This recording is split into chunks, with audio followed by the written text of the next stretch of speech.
అందరికీ నమస్కారమండి. తెలంగాణ రాష్ట్ర వ్యాప్తంగా ఉన్న ప్రజలకు అయితే రాష్ట్ర ప్రభుత్వం గొప్ప శుభవార్త అయితే చెప్పిందనమాట. ముఖ్యంగా పెన్షన్ సంబంధించి అయితే మనకి కీలక అప్డేట్ అయితే వచ్చింది. గత ప్రభుత్వంలో చూసుకుంటే ఆసరా పెన్షన్ కింద, ఈ ప్రభుత్వంలో చేయూత పెన్షన్ కింద అయితే ఈ పెన్షన్ అనేది అందించనున్నారండి. అలాగే పెన్షన్ పెంచుతున్నారని చెప్పేసన్నారు. సో, దానికి సంబంధించిన వివరాలు కూడా మొత్తంగా తెలుసుకుందామండి. ఈ వీడియోనైతే ఎక్కడా కూడా ఆపకుండా చివరి వరకు అయితే చూడండి. అంతకంటే ముందు కొత్తగా ఎవరైనా మన ఛానల్‌ని చూసినట్లయితే వెంటనే ఛానల్‌ని సబ్స్క్రైబ్ చేసుకోండి. మీరు గనక సబ్స్క్రైబ్ చేసుకుంటే తెలంగాణ రాష్ట్ర వ్యాప్తంగా ఉన్న పెన్షన్ సంబంధించి ఏ చిన్న అప్డేట్ వచ్చినా గానీ మీకైతే ముందుగా తెలియజేస్తాను. అందుకోసం వెంటనే ఛానల్‌ని అయితే సబ్స్క్రైబ్ చేసుకోండి. ఇంకా ఆలస్యం చేయకుండా వీడియోలోకైతే వెళ్ళిపోదాం.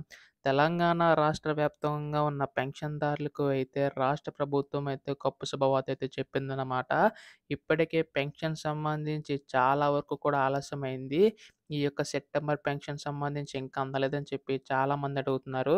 అయితే దీనికి సంబంధించి అక్టోబర్‌లో మనకైతే క్లారిటీ అయితే ఇచ్చారండి.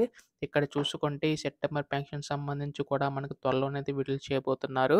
అయితే ఇది మొత్తంగా చూసుకున్నట్లయితే అందరికీ కాదండి. ఎవరైతే అర్హులు కలిగి ఉంటారో కేవలం వారికి మాత్రమే ఈ యొక్క పెన్షన్ అందేలా చూస్తామని తెలపడం అయితే జరిగింది.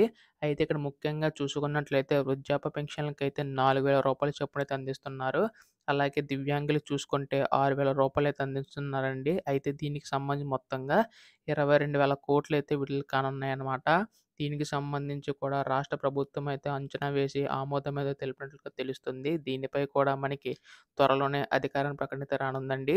ఎట్టి పరిస్థితుల్లోనూ మనకి ఈ యొక్క పెన్షన్ సంబంధించి దసరాలోగా అయితే విడుదల చేయాలని చెప్పి రాష్ట్ర ప్రభుత్వం అయితే గట్టిగా నిర్ణయించుకున్నట్లుగా తెలుస్తుంది. దీనిపై కూడా మనకి త్వరలోనే అధికార ప్రకటన అయితే రానుందండి. సో, ఇటువంటి అప్డేట్స్ అన్నీ కూడా మీరు మిస్ కాకుండా వెంటనే తెలుసుకోవాలనుకుంటే వెంటనే ఛానల్‌ని సబ్స్క్రైబ్ చేసుకోండి. ధన్యవాదములు. జై హింద్.